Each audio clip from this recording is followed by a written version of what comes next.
Hi, this is Representative Bill Hinkle from the 13th Legislative District reporting to you from the 2009 legislative session in Olympia.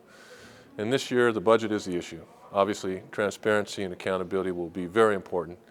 Again, we're looking at a $6 billion deficit and growing, and we need to do business differently here, there's no doubt. We've created a structural budget that just is not sustainable. And I'm co-sponsoring legislation this year that I hope will help with that. The first one you should know about is House Bill 1654. Now this is called the Budget Sunshine Act, which would require that budgets, both operating, capital, transportation, be available to the public for 5 days before they're voted on by the legislature. Oftentimes what happens is we try to squeeze these budget bills through and no one really gets a chance to look at them. They're kind of done in dark rooms, and we think the public needs to know what's going on and have a chance to interact with us. House Bill 1655 requires the legislature to pass a balanced budget. Now that's funny, I thought we had to. I've been here, this is my 7th year. But really the way the law says it, the governor has to submit a balanced budget, but we don't have to pass one. We want to prevent them from borrowing money against our children's future and trying to maybe pass bonds or something like that, or even start our budget here and throw a tax in front of people later on. It's really not a good idea. We need to take the tough decisions now, create a sustainable budget, look at our structural portion of our budget and make sure it's good when we leave here. Got a lot of calls and emails about the engine tax, Senate Bill 6900. That's not out there today.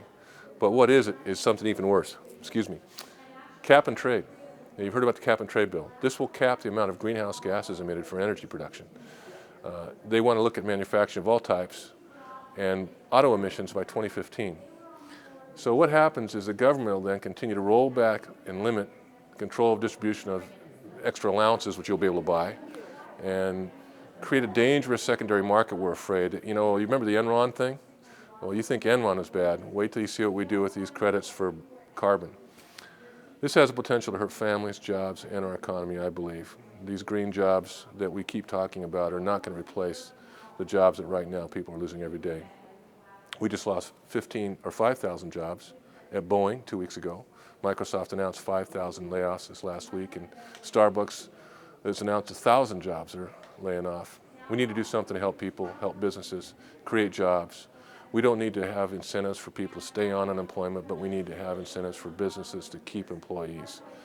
We need to look at dealing with real cuts here, get away from the regulations, and try to bring this down to some sanity, which we haven't had in quite a while. You guys know where my webpage is. Look forward to hearing from you. Emails, phone calls, love to see you, even down in Olympia if you can get down here.